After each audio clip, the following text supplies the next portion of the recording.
Welcome to MuggleCast, your weekly ride into the Wizarding World fandom. I'm Andrew. I'm Eric. Micah. And I'm Laura. And on this week's episode, we are going to recognize the January birthdays of both Lily Potter and Severus Snape by having an in-depth conversation about the complexities of their relationship. And then towards the end, we'll unveil another MuggleCast exclusive for everybody, the best pickup lines Snape used on Lily.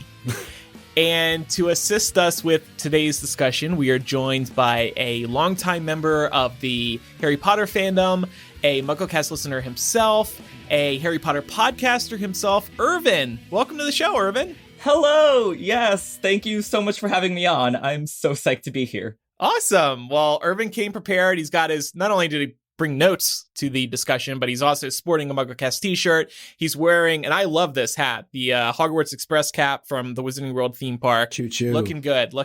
Oh, and he's got the MuggleCast mug, right? He does. He brought it all tonight. All decked out. Yeah. Do I dare say that Irvin is better prepared than we are for today's episode? Yes, okay. consistently. It's humbling. I think it's accurate. I'm pretty sure y'all said that the last time I was on. It was the History of Magic, the exhibition book. We were reviewing that, and I showed up having read it and made notes about the pages and the reveals and everything. This is just my Ravenclaw self, how I do. That was episode 342 that Oh, wow. Irvin was on. Yeah, as one of our Slug Club patrons. And one reason we're actually having you on today, because not only all those things that I just read off, but Irvin just published a book about Dumbledore, and it's called Dumbledore, The Life and Lies of Hogwarts' Renowned Headmaster. Yes. And he's holding it right now. We're actually going to give copies away at the end of today's episode. Tell us about the book, Irvin. Sure. So I've been a columnist over at MuggleNet for over 10 years, and I just sort of kept writing more and more about Dumbledore. He's the character who fascinated me more than anything. So I finally decided to just sort of put it all together in a book, just to sort of figure out the whole story of what he was up to behind the scenes of the Harry Potter books. Sort of what he knew, when he knew it, what he planned, and how it always went miserably wrong. I published it as a physical book back in 2018 with another publisher. That indie publisher went belly up, as indie publishers tend to do. And so a new publisher expressed interest in the rights and just reissued it as a Fancy Pants hardcover this October. Oh, fantastic. It is Fancy Pants. I mean, the cover is beautiful. Thank you very much. I remember, when I walked into Barnes & Noble and picked it up, I was like, oh my god, it's so hefty. It feels like such a book. Oh, you can buy it at Barnes & Noble? That's so cool. Good for you. Yes, Damn. You can buy it absolutely everywhere books are sold. Amazon, Bookshop, Barnes & Noble, your local independent bookstore. Yes. And all the links and all the information is at the website, lifeandliesofdumbledore.com. Fantastic. Lifeandliesofdumbledore.com. Great domain name. I thank you very much. I have to ask, Irvin, what is that feeling like? I mean, walking into a big chain bookstore and being able to pick up a copy of your own book. It's kind of like the feeling you read about in Prisoner of Azkaban when Harry wins the Quidditch World Cup, where he wished there was a Dementor around. He felt he could have produced a perfect Patronus. Oh, that is so perfect. I love that. Well, congrats, Irvin, on the re-release, I guess we can call it. Thank you very much. Dumbledore, The Life and Lies of Hogwarts' Renowned Headmaster. I call it Dumbledore, The Life and Lies. That's really enough title for anyone. Okay. All right. Yeah, publishers, it's so interesting. Tell me if we should cut this. But publishers love doing this long subtitle to really give you a full description. Oh, it's a big trend. Do they ever? The title of the book has been an open conversation through all my publishers sort of throughout the process. Oh, wow. It was actually originally published as The Life and Lies of Albus Percival Wulfric Brian Dumbledore, because I thought that was clever.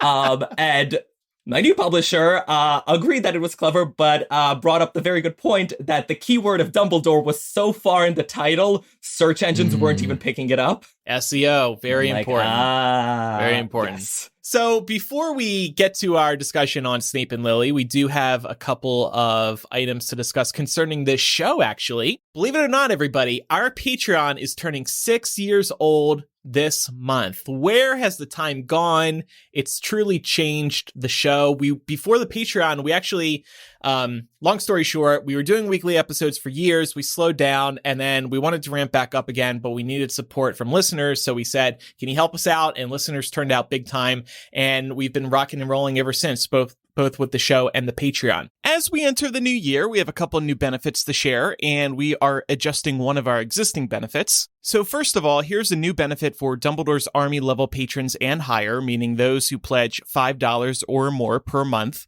We're calling this Fandom Look Back, and throughout the year, the hosts will be sharing treasured fandom items from their past and shooting these things, showing them off on video, maybe just in podcast form, maybe sometimes writing. I think they're primarily going to be video reviews, though. Be it a signed book, a rare collectible, or a wholesome piece of MuggleCast history.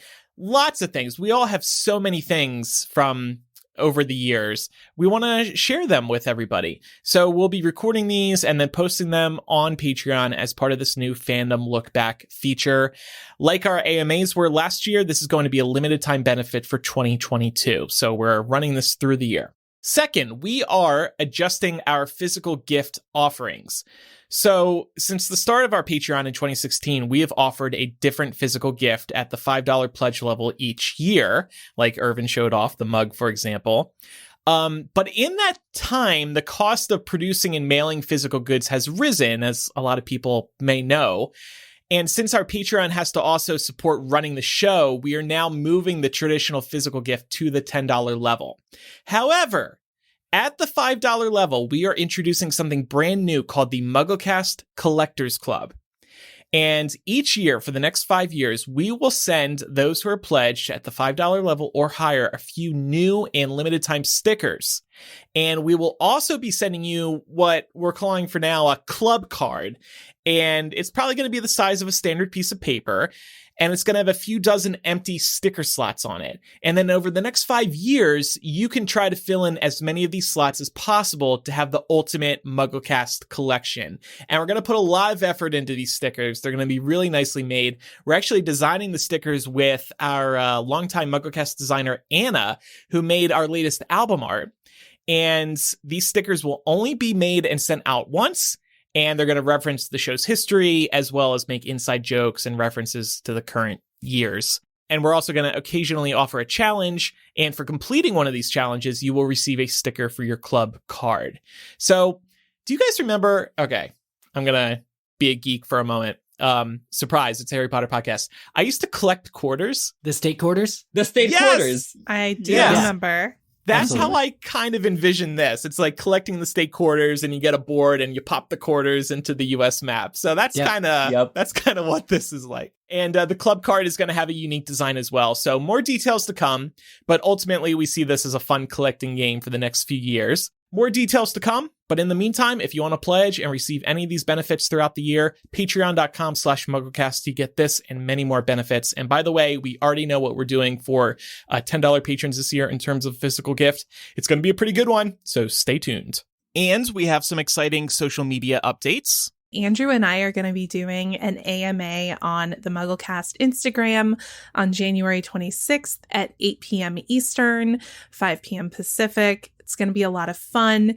Y'all may have tuned in for the AMA that Micah and Eric did most recently.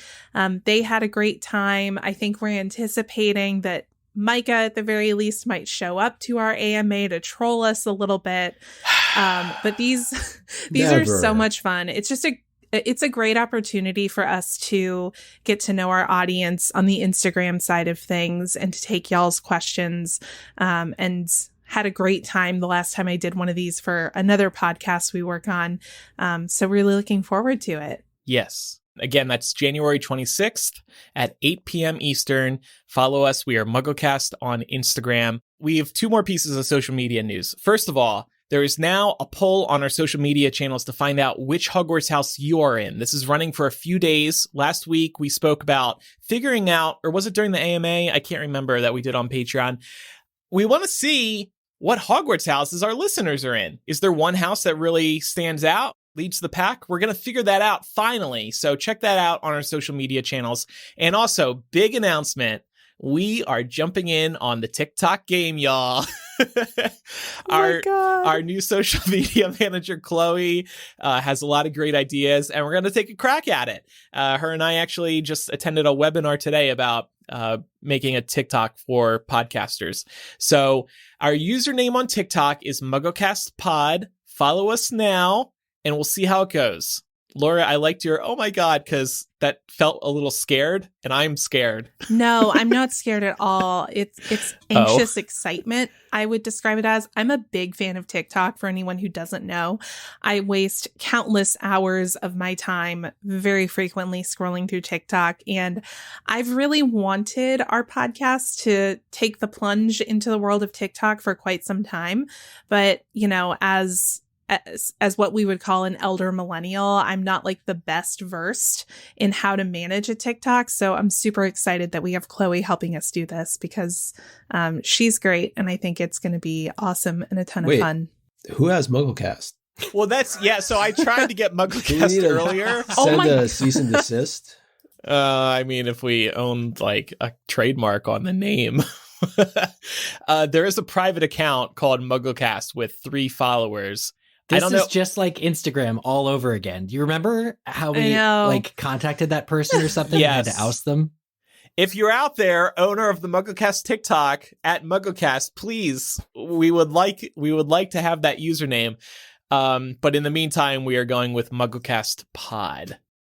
So stay tuned. Wow, we already have 5 followers. I guess it's people listening live on the Patreon stream. Again, that's MuggleCast Pod on TikTok. All right. Well, we're going to jump into our main discussion today. And as promised, we're going to talk about the very complicated friendship and unrequited love on the part of one party of Lily Evans and Severus Snape. Now, what I really appreciate about this, their birthdays are both in January. Snape is January 9th and Lily is January 30th.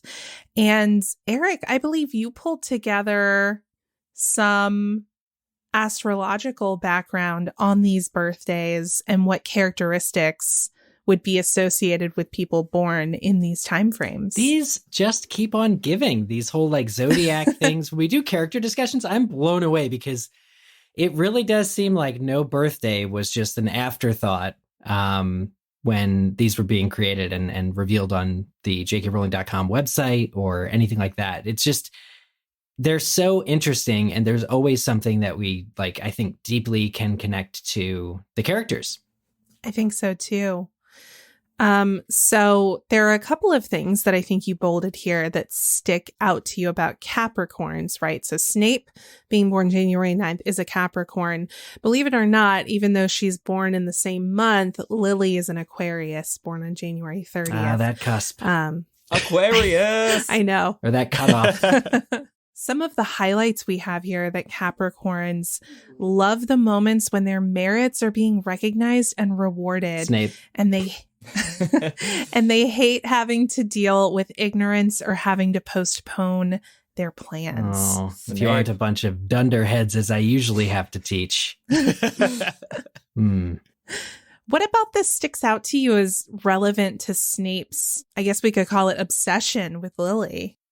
As it pertains to Lily, I think that it would just have to be that Lily's sort of the opposite of ignorant. She's with it. She's smart. She's competent. She's capable. I think that's pretty much what he digs about her, as well as probably her looks. She is someone that is Snape's intellectual equal, if not superior. I think he sees it too. She's just the kind of person that you would want to engage with, and especially the kind of person you'd want as your best friend. I was going to say, Laura, the next bolded text you have here would probably apply most directly in terms of Snape's relationship with Lily. Yes, I'm so glad you point this out. So it says that Capricorns, when they decide to commit, they do it for a lifetime. Oh. And although extremely complex and often problematic, we have to give Snape this one. He definitely commits to Lily for his life, even years after her death. You could say he committed always.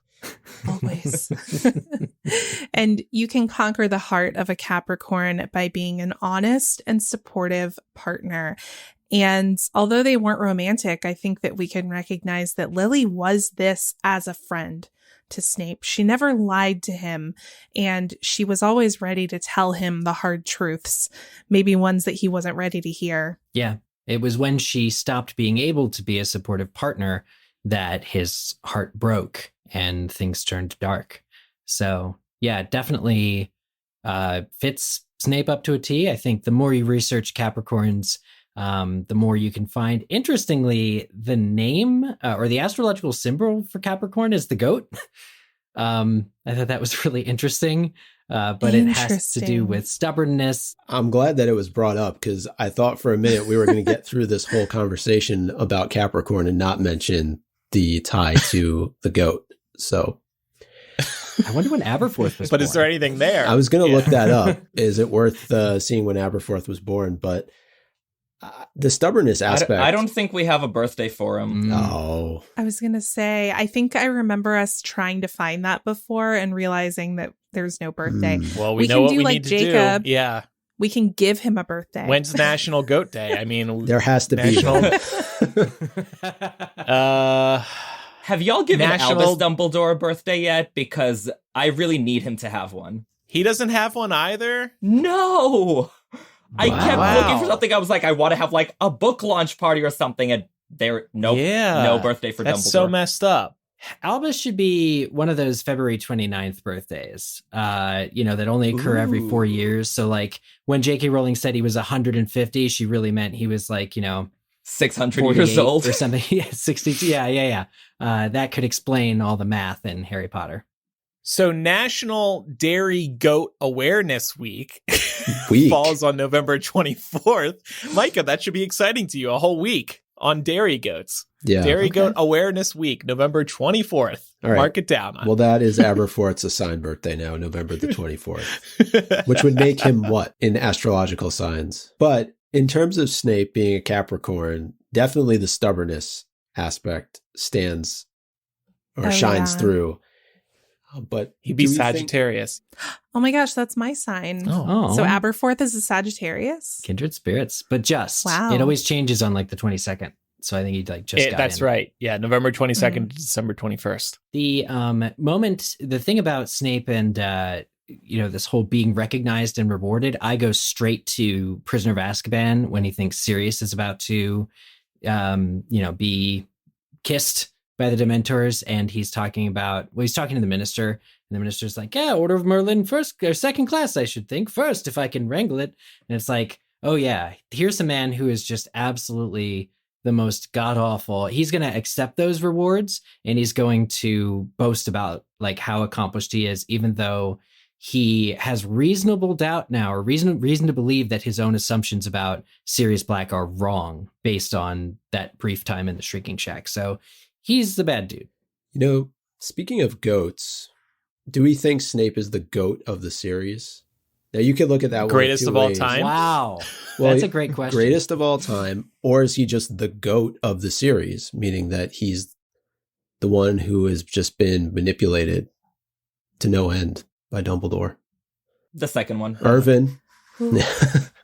I'm gonna definitely go with the second one. Our resident Dumbledore expert. Do you feel a lot of sympathy for Snape as a result of what your man Dumbledore did to him, or or their interactions? More than I expected to, honestly. Like, I never liked Snape. I think he's a terrible person.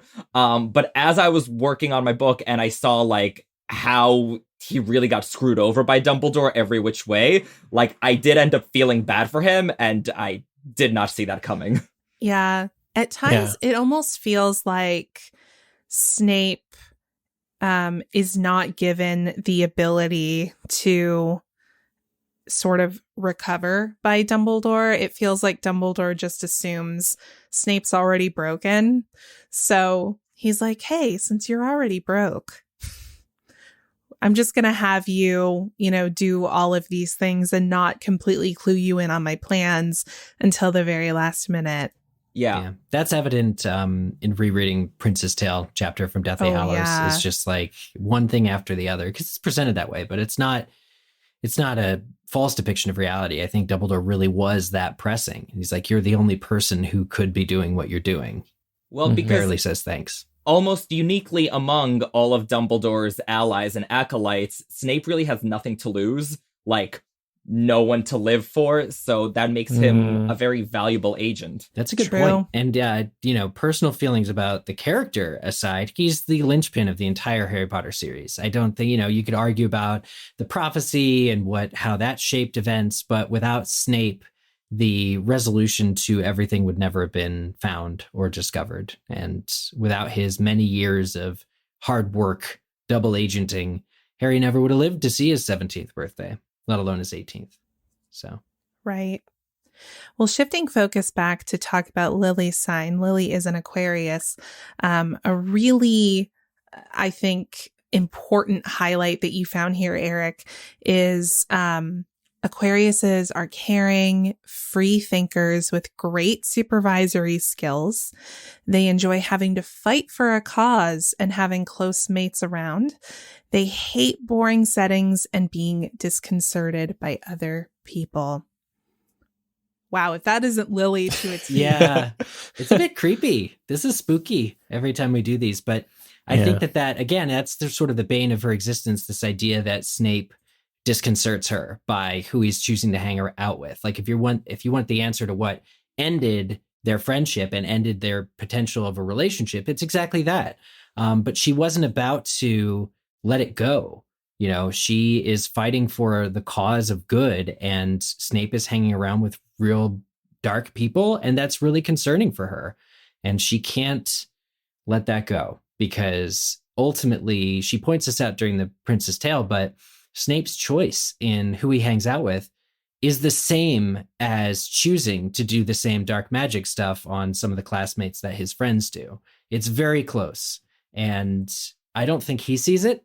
And I don't think he ever sees it until it's too late. She's dead. But ultimately, Lily's personality was not one that could easily forgive kind of the choices or the lack of choices Snape was making in their teenage years, which is when they had the potential for romance. Right. And I think we have to call out there too, a prime example of this, of Lily being able to maintain her values and know what she thinks is right, but also act on them even in complicated situations, is when James and Sirius primarily were bullying Snape. At that point, Snape was already hanging out with types like Mulciber and Avery, who Lily didn't like. She'd already told him that she found these types very dark and very suspicious. And even still, she wasn't about to let somebody bully somebody else. It didn't matter if it was Snape or if it was someone else that she didn't know at all. She stood up for what was right. I also, in this zodiac explanation of Aquarius, I also found maybe the reason James and Lily work as a relationship, as a romantic pairing. I wasn't expecting to find this. But it says that they're attracted to people, because regardless of how I feel about Snape, James and Lily, it's another question, right? James, we're told, matured later in life, but we don't see it on paper, so who knows? But this says that Aquariuses are attracted to people who can accept their eccentricities and keep up with them. You can conquer the heart of Aquarius if you master the art of revealing who you are step by step so they never get bored. I think that alone speaks volumes about Lily's first impressions of James and how, kind of coinciding with his supposed maturing, he gradually shows himself to be the real hero, a genuinely good person who, maybe was just raised weird around dark arts. And she's able to fall in love because he can keep up with her. I think there's several lines in the Harry Potter books about what a great team Lily and James really were. What a formidable group. I mean, they thrice defied Voldemort. And so it was really interesting to see that there was kind of a puzzle aspect to Aquarius, where she likes the slowly unfurling reality of James's character being less intolerable to her, mostly coinciding with Snape's, gradual reveal that he's maybe not such a good guy. And it's funny too, because when you think about a character who would be able to keep up with Lily intellectually, Snape, to me, I think of Snape before I think of James. Yeah. Not to say that James doesn't get there. He obviously does. But early on, I think Snape had the advantage. And it just so happens that he made some bad choices that took that advantage away from him. Snape is the one that tells Lily she's a witch. Like, Yep. they grew up on the same block, or just, around the creek. But it's a real advantage, I think, that Snape could have had there. I think Lily, kind of like Hermione, isn't necessarily looking for someone who can keep up with her intellectually in a romantic partner. That, like, she wants someone who's different and who challenges her. So just like Hermione goes for Ron, Lily would go for James. Because otherwise, even with Snape out of the picture, I feel like she would have gone for Lupin if she just wanted the brains. Ooh. That's a fair point. It's a fair point. Oh, Yeah. And there have been histories over time. I mean, especially when the books were not finished, there were a lot of fans who wondered if there might have been a romantic history between Lily and Lupin. I think particularly because of the way Lupin is written in the Prisoner of Azkaban film. Yeah. Yeah. When There was that quote. Yeah. And people were like, is this a sign? She was there at a time for me. That was the line. Yeah. Right? There you go. Because Joe Yeah. also said in an interview back then that there were things in the Prisoner of Azkaban movie that, like, weren't in the books, but were, like, spot on in terms of foreshadowing stuff in the books. And everyone was like, is that it? Is that it? Did we get it? Yeah. Right. So that line about Lily seeing the best in others when they couldn't even see it in themselves, we're like, oh man, her and Lupin, but apparently it really meant she and Snape because of the way that she continues to give him chances as they grow up. Well, just to kind of wrap up the zodiac part of this, I did look up the relationship between Capricorns and Aquariuses from a romantic standpoint, and flat out says, at least if I'm trusting Google, they won't be too compatible. When it comes to intimacy and romance, Capricorn is very traditional, practical, and low-key. Aquarius, free-spirited, open to trying new things, and fast. They should have seen it in the stars. Did anybody ask a centaur? I feel like you should have your, even teen relationships at Hogwarts, you should have it blessed by the local centaurs. Yes. Yeah. Go to Ferenz. Teens today they would check in with the centaurs. Oh, yeah, I absolutely. think so too. JY, who's listening live, said Dumbledore's birthday should be on International Sock Day. Oh my God, Yeah. it should. There we go. I'm Yes. Googling When it. is that? Of course it exists. December 4th. I see Dumbledore as a December baby. Yeah. That works. Mhm. Kind of born close to Christmas. He is Jesus in a way. So it makes a lot of Voldemort's sense. also like a week away from Christmas. Oh, yeah. I like that. Or National Astronomy Tower Day. Oh my God, Micah. We've already got some dark humor coming at do. the end of the episode, so I think we need to just keep it Who added measured how much of that we're doling out. I wonder who. But looking back now, let's rewind all the way to the beginning to the origins of the Lily and Snape friendship. We know, just based on excerpts that we see from the Prince's Tale chapter, that Lily did develop knowledge of Snape hanging out with Death Eaters prior to him calling her a mudblood. So I'm wondering, how long do we think this was going on? How long was she willing to tolerate this while still telling her friend the truth? Mm-hmm. Irvin Had they started growing apart knows. as a result of this? Well, yeah, I did find a quote from Joe on the topic. It's from the 2007 live chat she did for Bloomsbury, where someone named Nithya asked, Lily detested Mulciber Avery. If Snape really loved her, why didn't he sacrifice their company for her sake? And Joe replied, well, that is Snape's tragedy. Given his time over again, he would not have become a Death Eater. But like many insecure, vulnerable people, like Wormtail, he craved membership of something big and powerful, something impressive. He wanted Lily and he wanted Mulciber too. He never really understood Lily's aversion. He was so blinded by his attraction to the dark side, he thought she would find him impressive if he became a real Death Eater. That's a pretty clear answer. Yeah. When we have these discussions, I try to think about, like, inserting ourselves into these situations and what we would do. And I feel like one reason breaking up with these bad people was difficult was because Snape was friends with the group before they became Death Eaters. Right. And when you fall into a friend group and then they start going a certain way, maybe you start seeing them through rose-colored glasses, or maybe you want to give them the benefit of the doubt. Maybe you're in denial that they're going this way. So I can completely understand why Snape didn't completely cut ties from them when Lily was asking him to. I didn't know Snape wanted Mulciber. This is news to me. Just like he Wanted wanted Lily. Mulciber? No, not in that way. Oh, Never Severus 2. Prequel coming soon. Mulciber Boogaloo. It's a figure of speech. I guarantee there's fan fiction, right, Laura? What Boogaloo? Laura? 100% is out there. Mulciber Boogaloo. Mulciber Boogaloo. I had an interesting question about this because I saw your note, Andrew, about how it's hard when you fall into a group that you consider to be your friends and they start doing things that you disagree with. Or maybe they start doing things that you're willing to go along with because it's the group think mentality. And I think about Snape growing up in this abusive household and think that Snape, as a child, probably had no idea how to actually make real friends because he didn't know what it was like to be treated well by people, except for Lily. She seems to be the only person that's ever treated him like he's worth a damn. So this is also, I think, part of Snape's tragedy, that he didn't have the tools to form meaningful relationships with people. And instead, these relationships were probably based on dark arts ability, respect around like academic prowess for Snape. So he's probably not best friends with these people in the way that he describes himself as being best friends with Lily. That's a great point. And it's said that I think Dumbledore says like Voldemort doesn't have friends. The whole Death Eaters, they're not friends.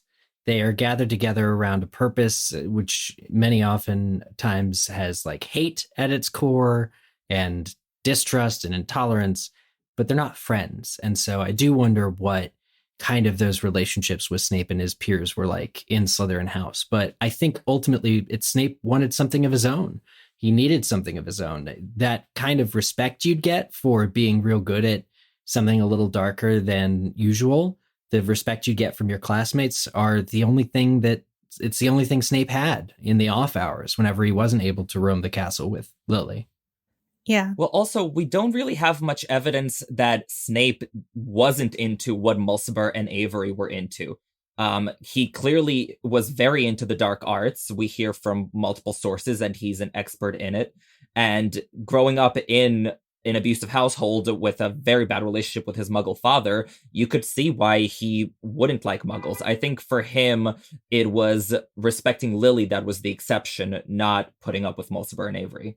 Right. That's a great point. Such a great point. And I'm wondering, kind of putting ourselves, to Andrew's point, in the shoes of this scenario, have we ever found ourselves having to end a friendship potentially because the person, one way or another went down a negative path? Because I think it's very easy to sort of commentate on the literature from the outside and say, well, why would Snape be friends with these people? He should have just dumped them and joined the good side. Yeah. Micah, to your question that you just private messaged us, yes.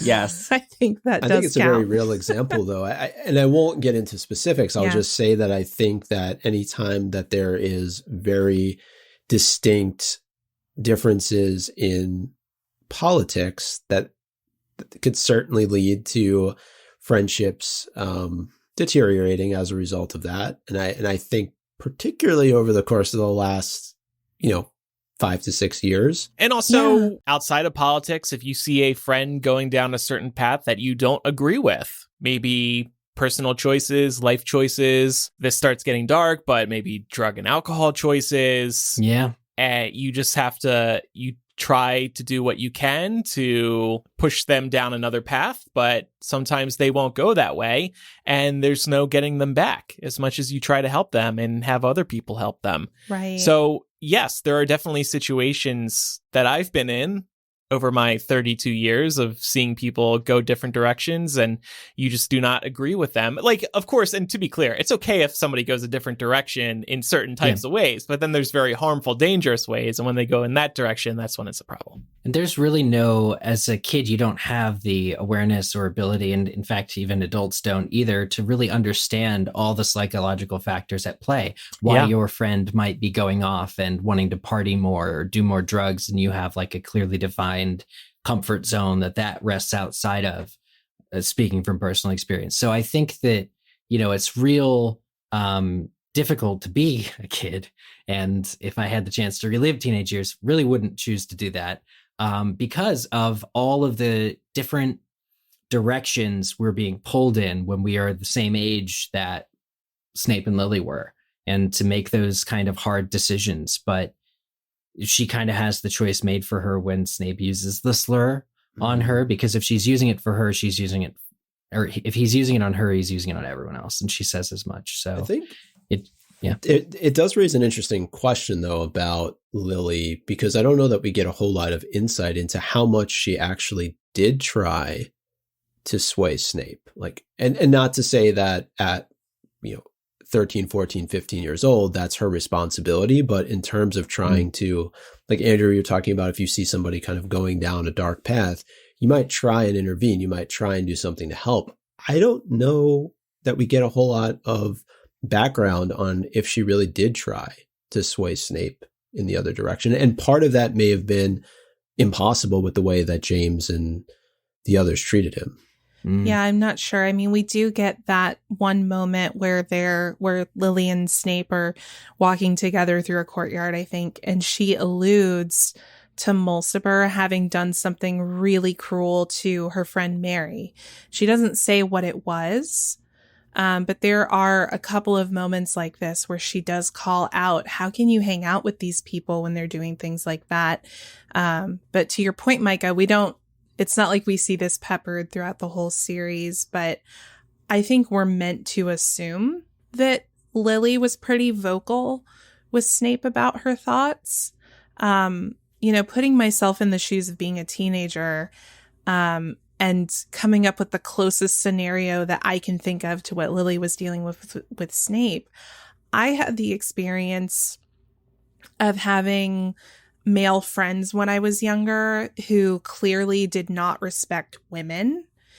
And it's really hard when you find yourself in the situation where you really love and truly do care about someone, but you realize that they view you as an exception to something that they find sort of less than them, right? It's a good opportunity to tell you're one of the cool ones, Laura. That's the thing. You're different. You're not like the other girls. And it's like, well, if you say that to me, you're actually exactly like every other guy. So please piss off. But no, I mean, it's like, I have had the experience of being told, if something, I don't know, undesirable happens, that's not like the end of the world, but I've had the experience of being told, oh man, my girlfriend would be losing her mind right now. She'd be freaking out. You're being so cool about it.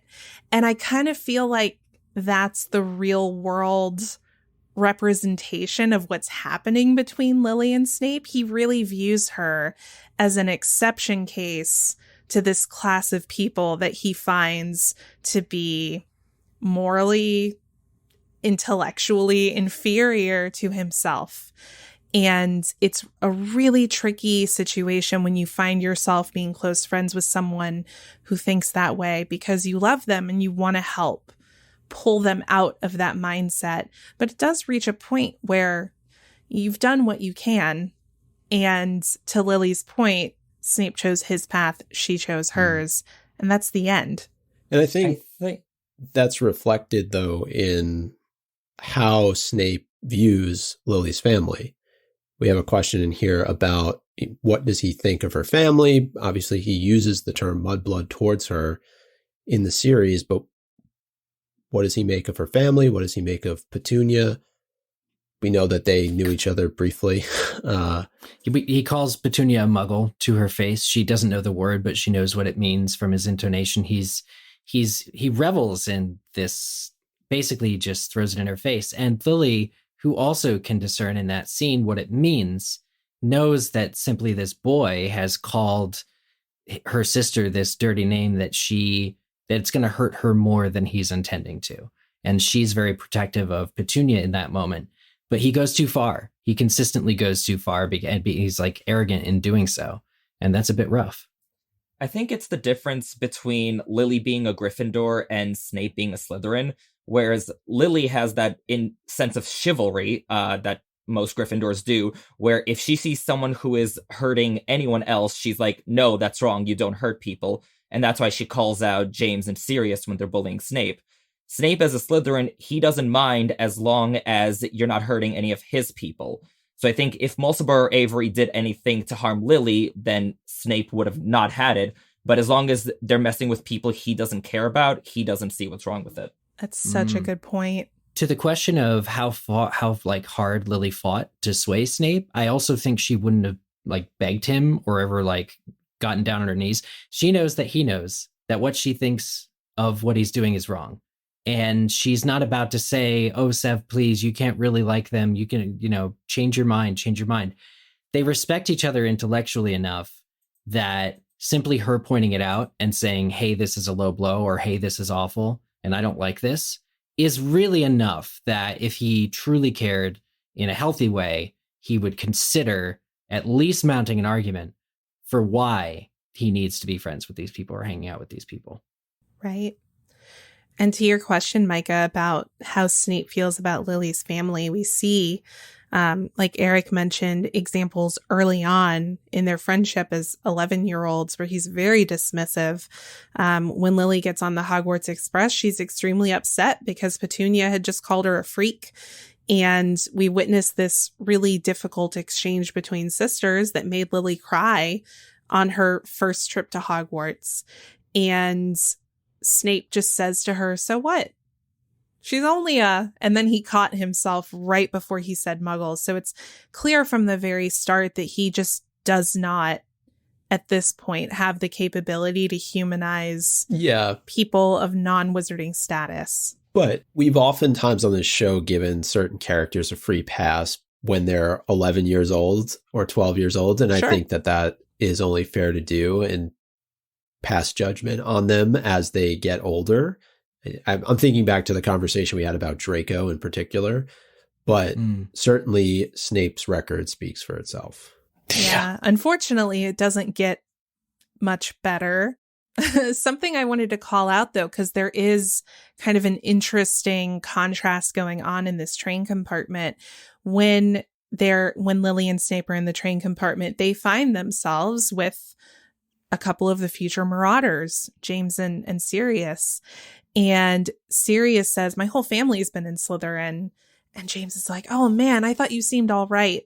And Sirius, at the age of 11, says, maybe I'll break the family tradition. So you have two examples of children that came from extremely abusive households.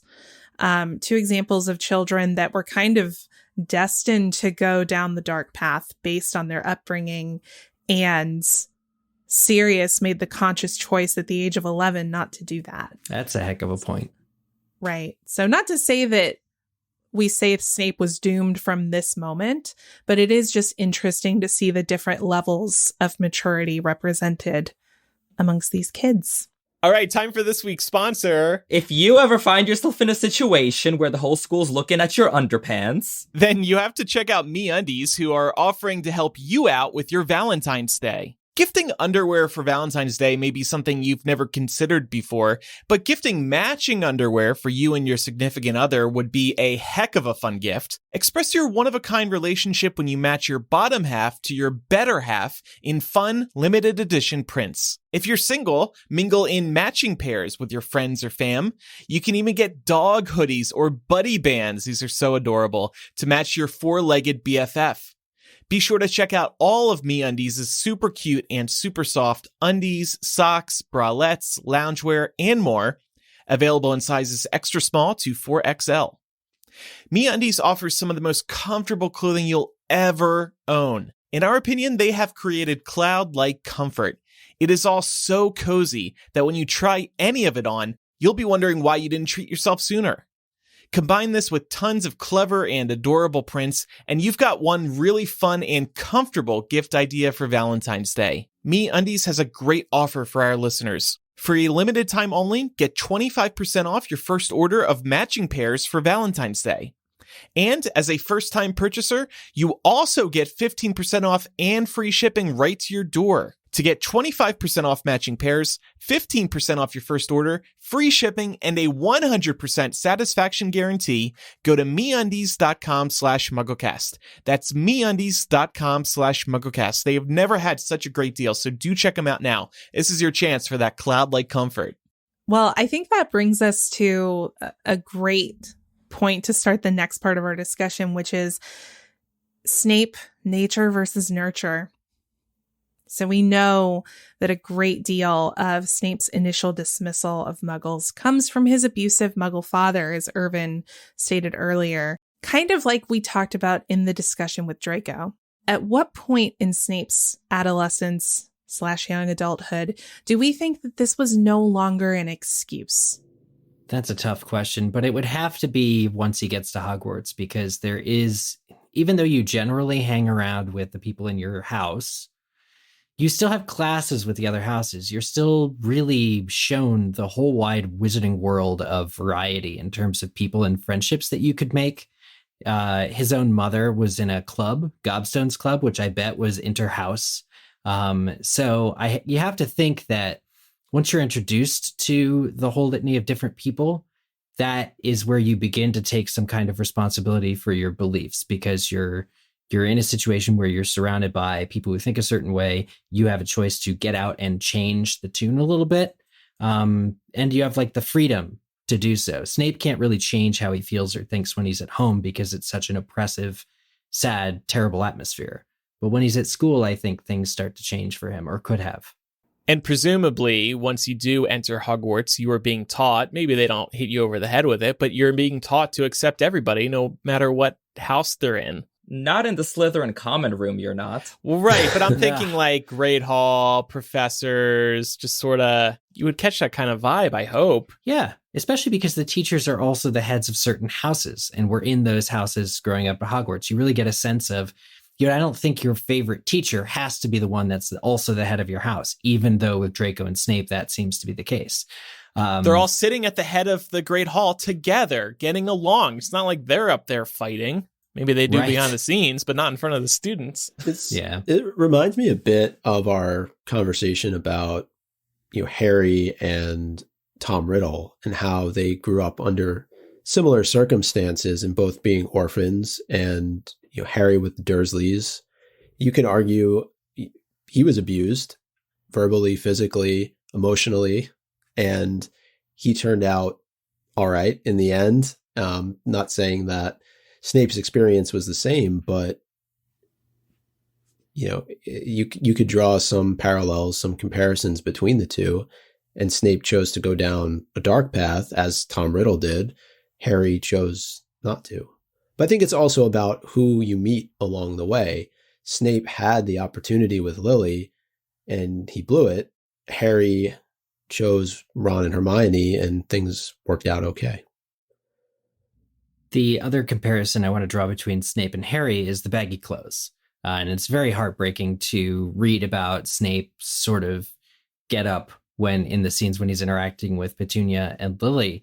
But it's a very good way, visual storytelling, to describe or show the hell that must have been Snape's home life. An abused child, a neglected child, is one that doesn't have clothes that fit him, plain and simple. Yeah. It's the easiest way to show that kind of a thing. And that's what Snape had to live with, just like Harry did with, getting all of Dudley's hand-me-downs. And so I feel bad for young Snape. I really do. And I can't imagine sort of what he went through. But as he begins to make choices, I think it's really just that he can't see why he should be choosing or making other choices than the ones that he does. Yeah. And to Irvin's point about the Slytherin common room not being the best environment in which to become a more progressive person with a more open mindset, you could argue that the deal was sealed as soon as Snape was sorted into Slytherin. and he was surrounded by people like Mulciber, like Avery, like Lucius Malfoy. Although he's a few years older than Snape, he was at Hogwarts at the same time. Yeah, and Lucius was a prefect, so he would have interacted with the first years. Yep. Yeah, I don't think if his fate was sealed when he was sorted into Slytherin, but I definitely think the deck was stacked even further against him at that moment. Like he still could have made good choices, but it was a lot harder to. Yeah. Yeah, and I mean, you know, to the point that we've discussed about Slytherin House in recent episodes, you know, we do see an evolution of Slytherin House happen over the course of the Wizarding World history, right? We know that Harry's son, for example, is sorted into Slytherin. He's best friends with Draco Malfoy's son. So we know that this changes. And when we're talking about this, you know, point in time, we're speaking about a very specific representation of who was in Slytherin House at this time. I'm saying this to, you know, because I know that Andrew's a Slytherin, Chloe's a Slytherin. We've got a lot of listeners who are Slytherin, so I feel like it's... But you're right. I mean, you know. Yeah, but speaking from personal experience, you could forget about me as soon as I was sorted into Slytherin. I turned bad and there was no going back. I've killed 8 people since then. So I relate to that anecdote. I want to pick your guys' brains about, and I want to use kind of the same problematic language Laura was pointing out, but do we assume that Eileen Prince was one of the good Slytherins? That she wasn't into this whole pure blood madness, right? Like, because she married a Muggle. You know, I think Snape would have an opinion on the context of that relationship, whether it was maybe, you know, she was tricked into marrying him or something like that, ridiculous. But I would think that his mother would have a more soft, caring sort of opinion on how he could use his sorting into the House Slytherin to his advantage. I think she could give him some tips about how he would really thrive in that house. And those tips aren't go hang around with everybody who does dark arts on mudbloods. Like, you know, I think it's going to be more, I don't know, something different, but we don't know what kind of a relationship they had in his childhood or when he was sorted after he was at Hogwarts. Yeah. And it could be that he resents her for choosing his father. And if his father is continually abusive to him throughout his childhood, he could resent his mother for letting that continue to happen. Yeah. We don't know that. It's just a guess. Well, we know she was... I would love to know more about that. We also know she was neglectful to Snape, so there never was that conversation about how to behave yourself and what types of choices to make. That's actually another good point. Yeah. Because if he's wearing those clothes he's not cared for, it means by his mother and his father. Yeah. We can even see it in terms of Snape's level of self-care when he's an adult. He's still described as looking bat-like in his clothes. He's described as greasy. There are elements of, you know, personal care and personal hygiene that he might not have gotten as a child. And these things, they all add up and they could snowball into making him feel very resentful towards both of his parents. Well, as an adult, I think he just doesn't especially care to look good for anyone on account of, you know, his love interest being dead. And Fair. What would all be for? AF. Yeah. Like, everything I ever cared about is dead. I'm going to be sad about it. And also, he has no time to wash his hair because he's teaching like 25 bajillion classes and spending all night prowling around looking for Harry breaking the rules. Like, That's the a man good point. never sleeps. Way to lighten the mood, Irvin. I got you. Irvin's a Ravenclaw, by the way. Has that been said yet? He's not a Slytherin. You might be thinking here, oh, he's definitely a Slytherin. Nope, he's a Ravenclaw. It is funny to maybe make the observation that Snape channels his former obsession with Lily into stalking Harry all the I thought time. you were going to say to his hair. No, I don't think he's paying much attention to his hair. I think he's stalking Harry to make sure Harry doesn't turn out even more like James. Because, like, prowling around the school at night, getting up to adventures, that's a very James thing. And he's like, no, this boy will not be even more like James than he already is. And he also makes the assumption of Harry from very early on that he is exactly like James. Yeah. I mean, Dumbledore has to correct Snape on this assertion. He's like, actually, I see way more of his mother's nature in him than his father's. That's like the only funny scene in Princess Tale. It like really breaks up all the like tragedy and melodrama when you just see Snape and he's like, arrogant, mediocre, bad as his father.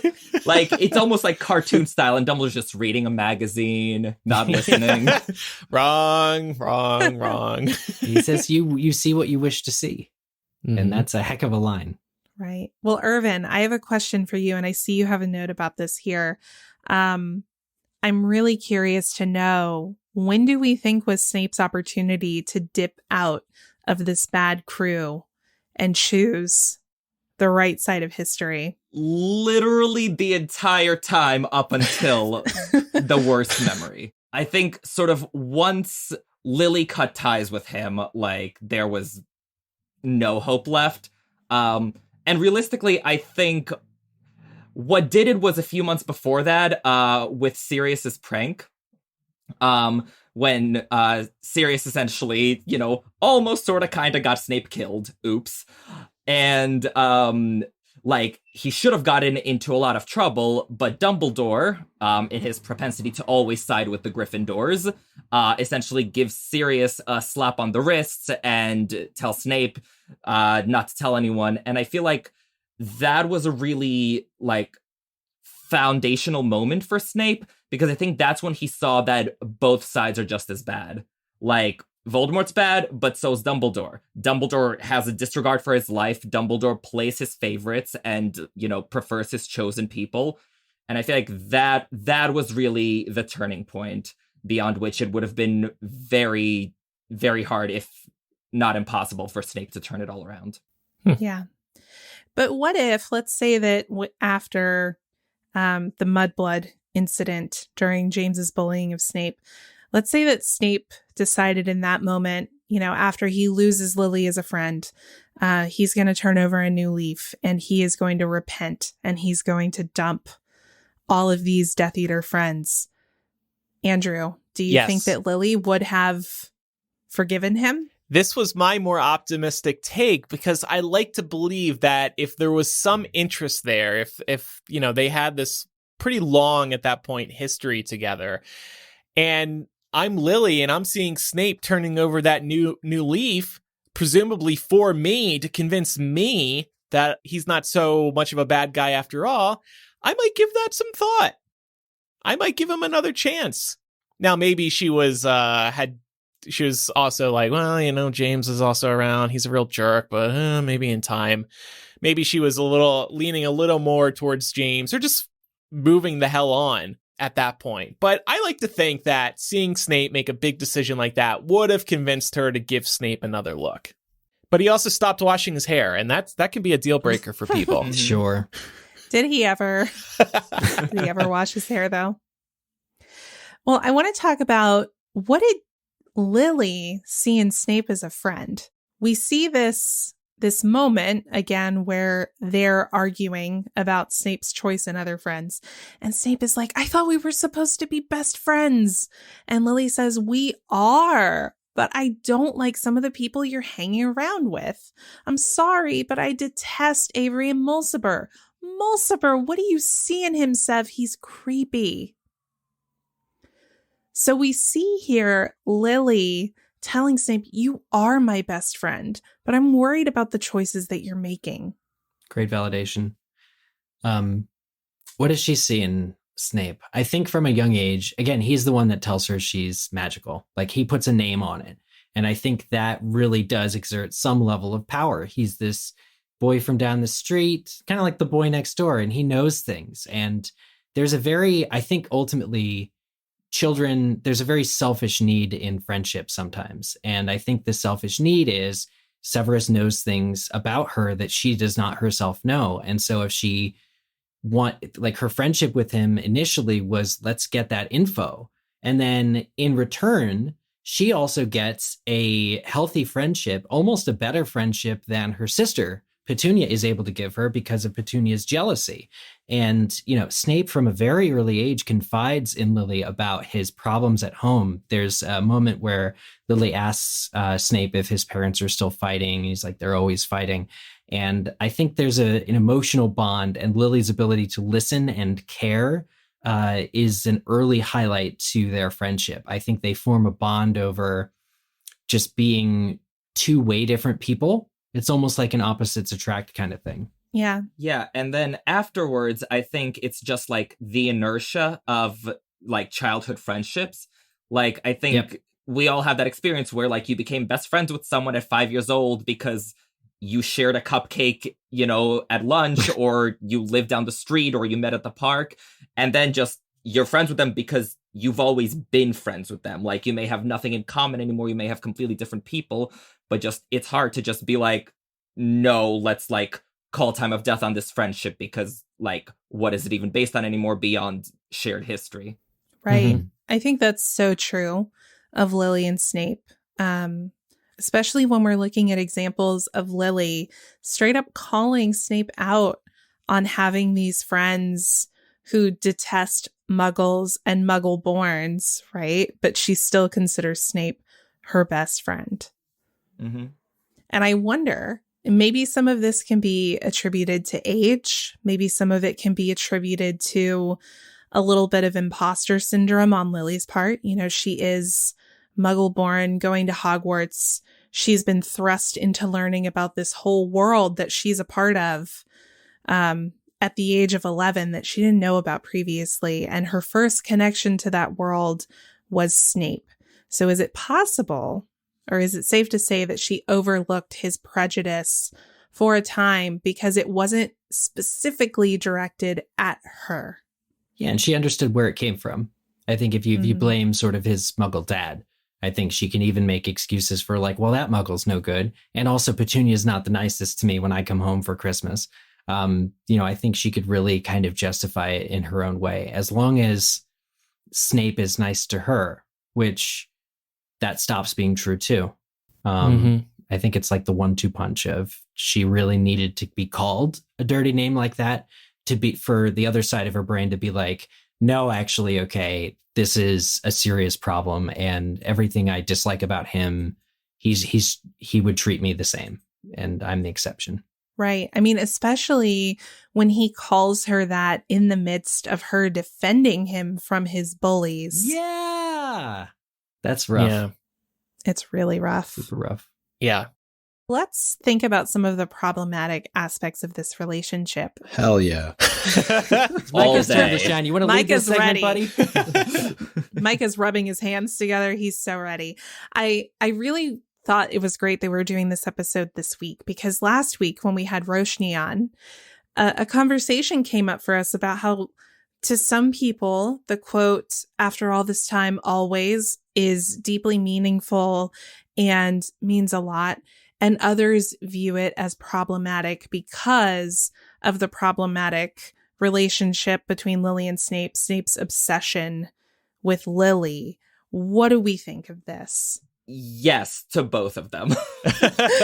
Go ahead, Micah, you first. I guess it depends how you want to look at it, right? And I think if you look at it through the lens of the movies, it's much different than looking at it through the lens of the books. I think in the movies, this character has a complete about face in The Prince's Tale, and you're meant to sympathize with him. Not to say that you don't sympathize with him in the book, but I think knowing more about the relationship, this idea of after all this time, always does lend itself to be a bit of an unhealthy obsession. And we can talk about the whole Patronus thing as being a part of that. I think that, you know, when you're looking at the fact that the two of them share a Patronus, it can be seen kind of as a sign of affection, but also as a sign of a manifestation of an unhealthy obsession with somebody, right? Like you're possession, even. You're copying them. It's different than James having a stag and Lily having a doe, right? Those two usually are in a relationship, but to copy her Patronus, to have the exact same one, I don't know. You could look at it both ways. You could say, "Oh, look at that!" Like, and people when they saw it in the movies, like they thought Snape was his father because Right? Yeah, that was great. I've had people. No, honestly, people asked about that because he's got the same Patronus as her. Yeah, but the flip side of that is, yeah, it's kind of creepy. Could you spin the Patronus as a sort of tribute to Lily? This is Snape's new protector. You could. Yeah. That's one interpretation. I think it means something totally different to Dumbledore, though. Because when Dumbledore is shocked that Snape's Patronus is the doe and has been after all this time, that means something different to Dumbledore. That means because it's a Patronus, which changes. Again, Tonks can change. Nevertheless, does represent your coremost inner being. And the idea that Snape has sort of sacrificed his own coremost inner being, whatever else his Patronus would have been, so that it can be Lily's, shows a actually surprising amount of sort of self-muting. He's taken away whatever his Patronus would have been and making it her. His whole life is about her. His purpose is her. And that's also not healthy to do in anything. Even if you can love somebody who died without sort of living for them, I think, in a way. That's the key problem. This would be a very different discussion if Snape did end up meeting somebody else, right? I mean, we're not even sure if he tried or not. Don't think so. Probably not. Yeah. That's the Capricorn thing. They're in love for life. Mm-hmm. Yeah. I think there's a lot of nuance here. I think when you pair the Patronus being sort of like paying homage to Lily, not Hillary. I don't know where I was going with that. When you look at the context clues that we get from the Prince's Tale chapter, there's a point when they're children where it describes Snape looking at Lily greedily. Mm-hmm. And there are points where, she's they're arguing about his choice in friends, and he immediately tries to pivot. Well, like, what about Potter and all his friends? The whataboutism. Yeah. Yeah. And she says, well, what about them? And he starts telling her, because he knows that James fancies Lily, he starts telling her, I won't let you. And that speaks to him seeing some level of entitlement to Lily's time and who Lily is able to spend time with. Oh, and he actively doesn't listen to the second half of her whole reasoning against him, because as soon as she agrees that James kind of sucks, she calls him an arrogant toe rag. He's sailing on cloud nine. That's all he cares about. The fact that he doesn't need to worry about her being romantically interested in James, and he stops listening to her. He doesn't actually hear what she has to say about her problems with his dark arts friends. Right. Yeah. It's selfish. His version of loving her is possessing her, essentially. Yeah. Yeah, you're mine. No one else can have you. You're mine. And that's all the extension of him having her as a Patronus is, to me, is this, you're mine, I'm going to... And so is it romantic that he's dedicating that much of himself to her? It kind of drives the plot forward. He needs to protect Harry. But there's a way to do it without being so, I think, self-serving about it. Here's an example.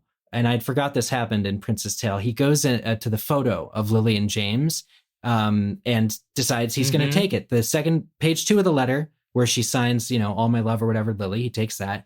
And then the photo of Lily and James, they're probably happy, great. If I saw a photo of, let's say, my ex or somebody I had a lot of care for with a romantic partner, would I rip it straight down the middle and take it with me? No, because it's still a photo of her with someone else, it's I would know where that photo came from. So every time he pulls out his little photo of Lily, he probably completely forgets that it was her happy with her family, the family that she chose, the family he wasn't worthy of being a part of.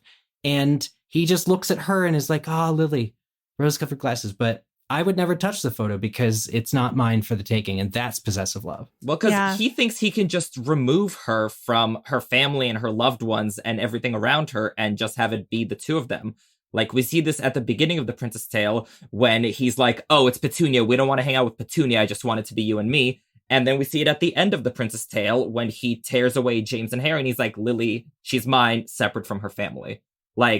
He really never does learn. I would actually go further, Eric, with ripping the photo in half. You said that he's forgotten that James was in that photo. I bet he doesn't. Yeah. Because I would never be able to enjoy that photo with her cut out of it, being like, oh, she's beautiful, when she's with the family that she didn't choose me. Right. It would be it's that photo disingenuous. Would be yeah. Yeah. And I think it's interesting when you look at the Patronus conversation, and we could potentially call Snape a bit of a hypocrite for this. In Order of the Phoenix, yeah. when Tonks changes her Patronus because she's longing for Remus, he says to her, I think you were better off with the old one. And he said it with malice in his voice that was unmistakable. The new one looks weak. Wow. You damn hypocrite. That is 100% like the closeted gay kid lashing out at other gay kids. Like, Right. that's just him picking on what he doesn't like in himself. Oh, wow. Man, I wish that context were clearer in the actual, like, I bet Tonks was hurt by that. Oh Rest in no, peace. because it says in Half-Blood Prince in that scene that, like, Tonks had a look of hurt on her face as, like, the darkness swallowed her up. There you go. Maybe the one thing you could say with the Patronus, though, is that with it being a manifestation of Lily and the fact that it is Lily's Patronus, even though it's Snape's Patronus that shows up in the forest and helps to save Harry, guiding him to the sword of Gryffindor, you know, that's a mother's protection, that's a mother's love. That may be a stretch, but it was just something that came to mind. I think you're right. I think, you know, whether it was a conscious choice to make Lily his Patronus, in so doing, he is reminding himself, every time he sees his Patronus, he's reminding himself of Lily, but also, I think, to a lesser extent, of what she represented. He might not have ever understood fully what Lily really represented, but by having her around in such a tangible way so often, I think he is reminded to be softer. We've seen how he abuses the students at Hogwarts. He doesn't have that reminder every day of, like, be a little bit more like Lily. But I really do think it softens him in a way, because in a way that he couldn't quite ever possess Lily, he still strives to do some semblance of the right thing after it's too late. So speaking of doing the right thing, Micah, you had a great question here. Yeah, and it's certainly a question that we've tossed around on the show from time to time, but thought it's relevant to this conversation. And that is, if Snape truly loved Lily, shouldn't he have been a little bit nicer to Harry? You'd think so. Yes. That is one of the most frustrating parts about all this. I mean, I guess you can look at it from a reader perspective to set up the ultimate twist. That's kind of the only sense I can make of it. Just carrying all this guilt and sadness and depression over losing Lily.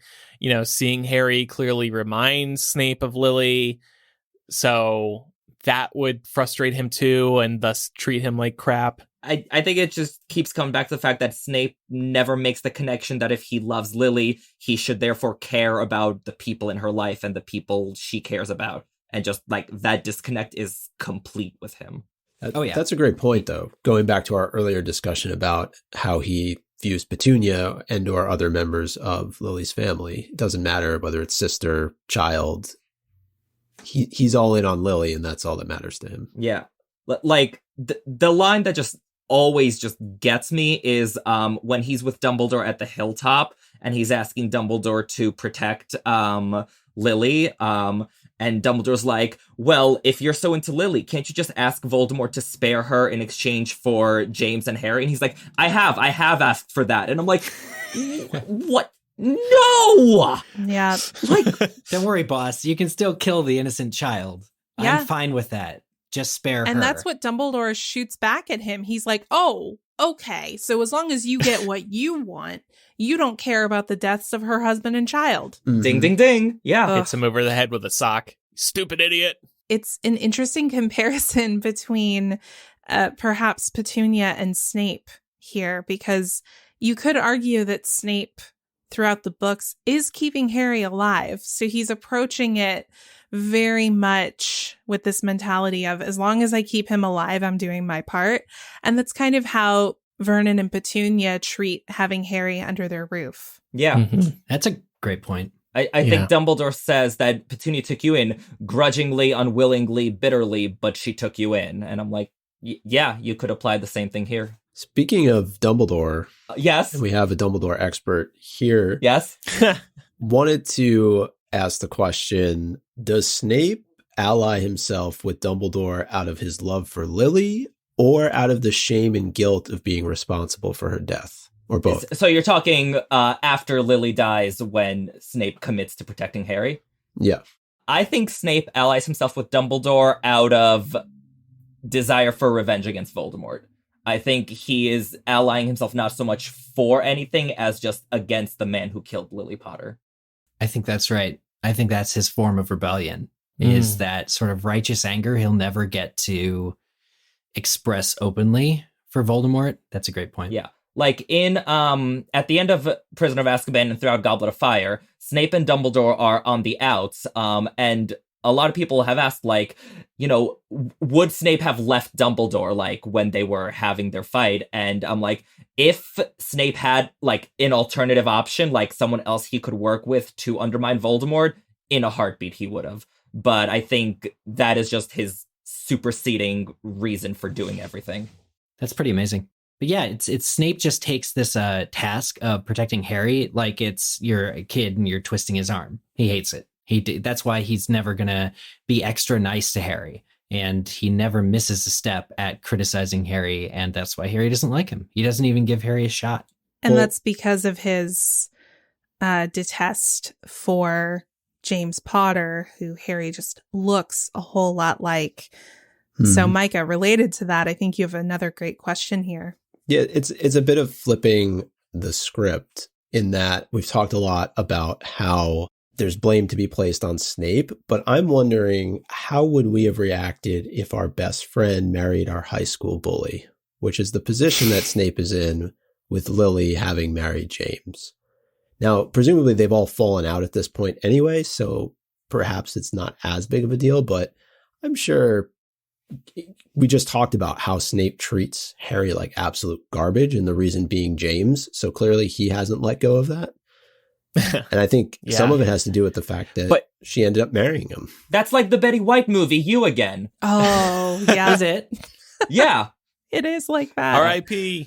Snape is a unique problem. I think a lot of people bury the hatchet with their bully if they are put in that situation. Laura and I have actually spoken about this a couple times over the years. Like, I had somebody bullying me a lot when I was growing up. I had multiple people bully me when I was growing up. I haven't really seen them since then because obviously you go your separate ways. But if I saw them again, I wouldn't really hold any ill will towards them. There was a different time when we were young. Adele's 30 out now. You're a bigger man than me, Andrew. Definitely the kind of the jaded Hufflepuff in me could probably not forgive without an apology. But I follow my bullies on Facebook, and I know that I'm living a better life than them, and that keeps me going. So there's that. Well, what were we talking about? But yeah, this turned into a group therapy session. Everybody getting over their high school bullies. It would be pretty tough, honestly. It's hard to say what other alternatives Snape really has there. But I think that ultimately, James represents Snape's own failing. You can hate James for the personality, for the bullying and stuff, but he was the one that Lily chose. And I think it's very, here's another aspect of why I think Snape and Lily's love is unhealthy, or Snape's love for Lily is unhealthy. Any negative thing that he thinks about James is actually an insult to Lily, who chose James. So if he thinks that James is somehow not up to snuff, well, there's more he has to learn about that he's clearly not paying attention to why those, people are in that relationship. Because I do believe, it's strongly indicated in the Harry Potter books that James and Lily were happy, had a healthy relationship, that James came around to his childhood ways eventually. And so it's an insult to Lily to think that Snape, that James was somehow less than. He, in some ways, was exactly what Lily needed because Lily chose him. And I think she did so without being under duress. And so Snape needs to kind of reconcile that part of himself that couldn't be the James, and not go into their house and take away the photo, and rip her out of it to take her with. The last thing, though, I'll just say on this is that, remember, Lily and James married, 21? Yeah, 20. I think they had died Harry when at they 21. were 21. Died when they were 21. So, we'd like to think that even in our late teens and early 20s, we were these mature individuals who are able to let things go. And maybe if time had allowed for Snape and James to reconcile, they could have. Maybe not. But I'm just saying, Harry could have grown up saying, "Oh, Uncle Snape's coming over." Yeah, but they're all 2 years removed from school, high school equivalent. So that's a great point. Yeah. I think remembering the ages involved is a really important point to raise when we have these discussions. But sort of to put a bow on this discussion about Lily and Snape, I want to shift to the movies, which depict the characters as being much older than they were in the books. But I want to talk in particular about a film change in Deathly Hallows Part 2, where Snape is depicted as going to the Potters' home on the night that Voldemort killed them. I want to know, did we like this change, and does it add to the story for us in any way? I remember loving this when I saw it, because your heart breaks with Snape's. To see Alan Rickman cradling Geraldine Somerville and like just, everything that he, because regardless of whether it was too directional, Snape really cared for her, and it hurts you to see somebody lose something they care about, whoever they are. But it was later brought up that if that is canon, it means Snape left baby infant Harry in a wrecked house to just survive against the elements. And that actually allows me to go right back to hating Snape. I mean, it's on brand for Snape. Like, right. Well, yeah. But I now no longer feel any of the feels I felt when I first saw that scene. And he just walks over James, too, which I think says a lot. Also on brand. Well. Yeah. Yeah. What's he going to do? Shake his hand? I'm sorry you died, sir. He could have cradled. Why couldn't he cradle James? I live longer. Ha ha ha ha. I beat you. Oh my God. I think it does you got have to to hug do. Lily last. Yeah, but I didn't. I mean, I liked the scene. I think it was also in there because the prince's tale was just not very easy to follow in the movies. This is my own opinion. I felt like we obviously got a lot more context out of the books, but there's no real narration in the Prince's Tale flashback or the pensive scene. So I feel like for the average viewer, it might be a little bit challenging to know exactly what the hell is going on. Yeah, I agree with that. Yeah, I think it also just adds to the climax David after what Yates. we're just learning. Then we're seeing suddenly Snape actually come in there and hold Lily and cry over her dead body. Yeah. I think it's also meant to make it extremely clear to viewers that Snape has been a double agent this whole time. Ah, yeah. Great point. And that he was in love with Lily, like, just in case anyone missed it. Right. Because he is mumbling. Oh, yeah. I like this scene for Alan Rickman's performance. His performance is just stellar in this. So if you look over the canon implications that it has, it's fine. But as soon as you start dissecting it and thinking, well, wait, so he just left an infant in like rubble. I don't love that part of it. He put a charm on him and left. How's that? We can make up our own canon. Okay. But no, I mean, Alan Rickman's performance in this scene is just beautiful and tragic to behold. So for that, I overall really like the scene. Yeah, I mean, it's an addition for the movies that doesn't actively detract from the story, so call it a win. We'll take it. It's not as bad as Harry and Voldemort's heads fusing together when they fall off the tower.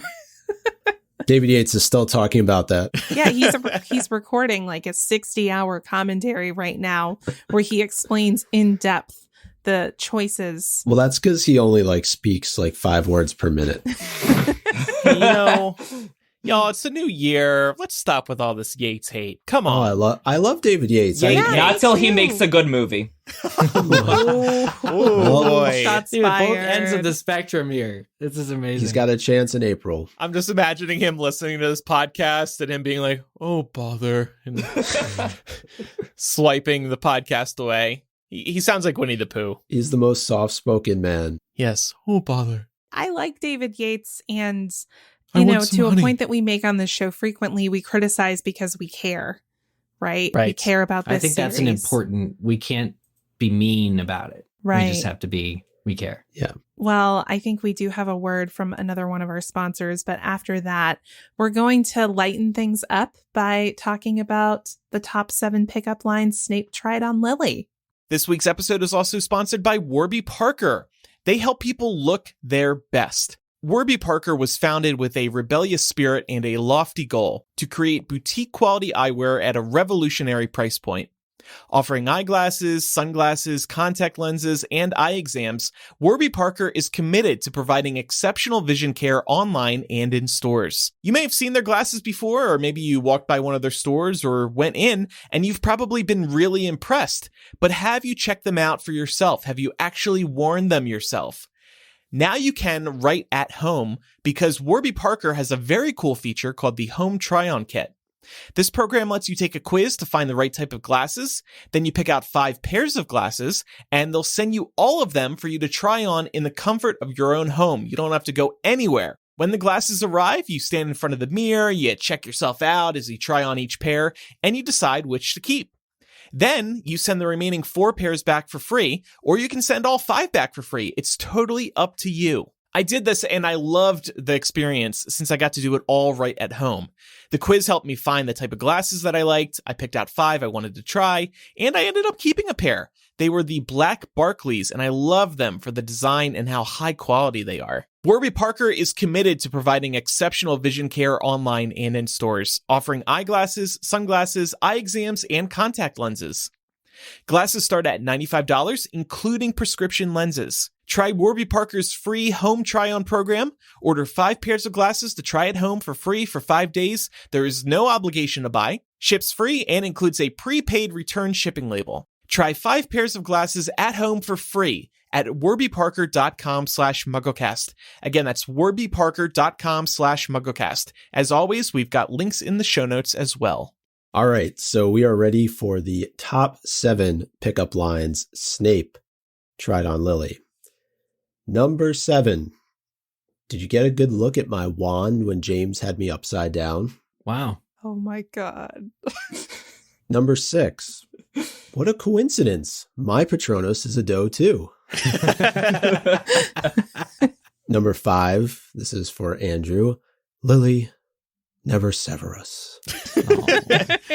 That's the name of my hit fan fiction, Never Severus. Titled by Eric, though. Credit to him. Number 4. But I'm the Half-Blood Prince. But I Come am the on. Half-Blood And she's like, so? So, What is a half-blood prince? There are no wizarding princes, Sev. What are you talking about? mhm. Number 3. You have Harry's eyes. How is that? Got to stretch the mind a little bit for that one. Yeah. Number 2. Are you the flower or the witch? Both are so beautiful. It's hard to tell you apart. Oh, I love this. This is you can tell exactly where this would have occurred in canon. Are you a witch or a flower? I cannot tell. We need somebody who can do also- a good Snape. it's one of the more wholesome pickup lines we have here. That's true. That's me. I'm an angel. I was like, what would I use to pick up Lily? All right. And the number 1 pickup line Snape tried on Lily. Been to any good Halloween parties lately? Oh my God. Oh boy. my It's That so just ran dark. the gamut there. Yeah. All right. Well, that was a great discussion. Thank you, Laura, for taking the lead on that. If you have any feedback about today's discussion, you can contact us by writing or sending a voice message to mugglecast@gmail.com. For the voice messages, just record a message using the voice memo app on your phone. You can also use the contact form on mugglecast.com to write to us, or you can leave a voicemail on our phone. The number is 1-920-3-MUGGLE. That's 1-920-368-4453. And on next week's episode, we're going to be looking at if there can ever be another Harry Potter level book or series. This discussion was actually inspired by a chat we had during our group AMA on our Patreon last week. And by the way, $10 patrons can check that out. It was a lot of fun. The 4 of us hung out for about an hour and talked about where MuggleCast has been, where it's going, the fandom, and our own lives. So check that out on our Patreon. And yeah, I just thought we could dig into why was Harry Potter so popular and why has it yet to be replicated? We keep hearing about the next Harry Potter. Oh, this is the next Harry Potter.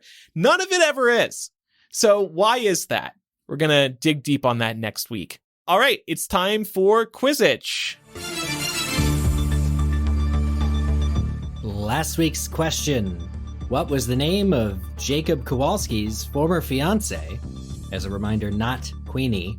This is from the supplemental material around the Fantastic Beasts film. The correct answer is Mildred. And over 20 people got that right, including the Wild Witch of Yorkshire, Hufflepuff Skeen, Big Bad Snitch, Donnie's Head, Bernie, Voldemort's Balancing Wand, Greteletta, Booba-Tooper-Puss, Scarhead, Use of Comma, and hashtag Slytherin Pride. Clever. Use of comma. Yeah, I very love nice. that.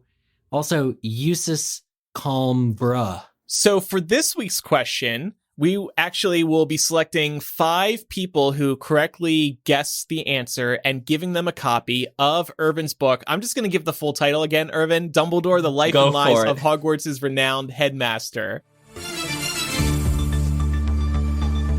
What are the names of Severus Snape's parents? I need 2 names because it's a question for a prize.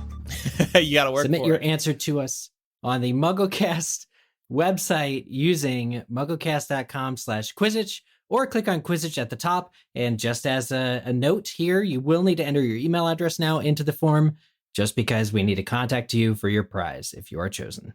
And if you want to grab a copy of Irvin's book, it's available in bookstores everywhere, right, Irvin? Bookstores everywhere, online, Amazon, bookshop.org, everywhere you buy books.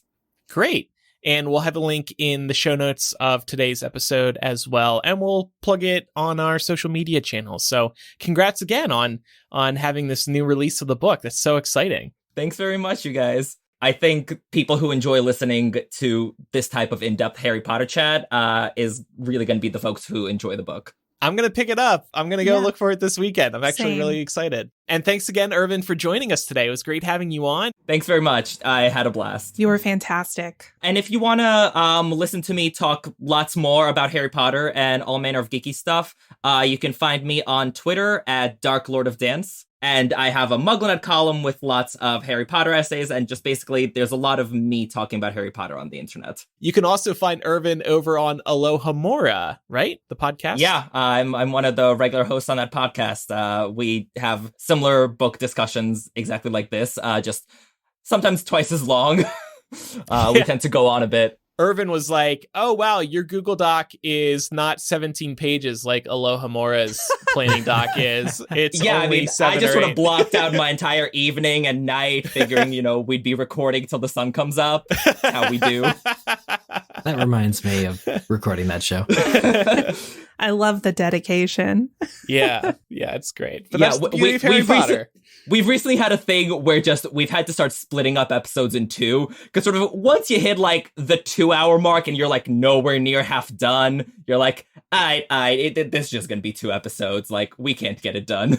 Yeah. Sometimes I wish we did that with these episodes, but we never know how long the episodes are going to be sometimes. Like, we aim for an hour, but it's always more than an hour. So it's a ongoing challenge. But yeah. By the way, coming up on our Patreon this week, we're going to have a new bonus MuggleCast installment, and we're going to be talking about this big casting news for Dan Radcliffe. He's going to play Weird Al Yankovic in a biopic about Weird Al. Yep, that's right, Andrew. Eric's very excited. I am super stoked. Came out of left field, so we're going to talk about that casting and what we think about it. So that'll be available at patreon.com/MuggleCast this week. Make sure you're following MuggleCast for free in your favorite podcasting app and leave us a review if your podcasting app allows you to. Also, don't forget to follow us on social media. Our username is MuggleCast on Instagram, Facebook, and Twitter. And on TikTok, it's MuggleCastPod for now. Thank you, everybody, for listening. I'm Andrew. I'm Eric. Micah. I'm Laura. And I'm Irvin. Bye, everyone. Bye, y'all. Bye. Bye.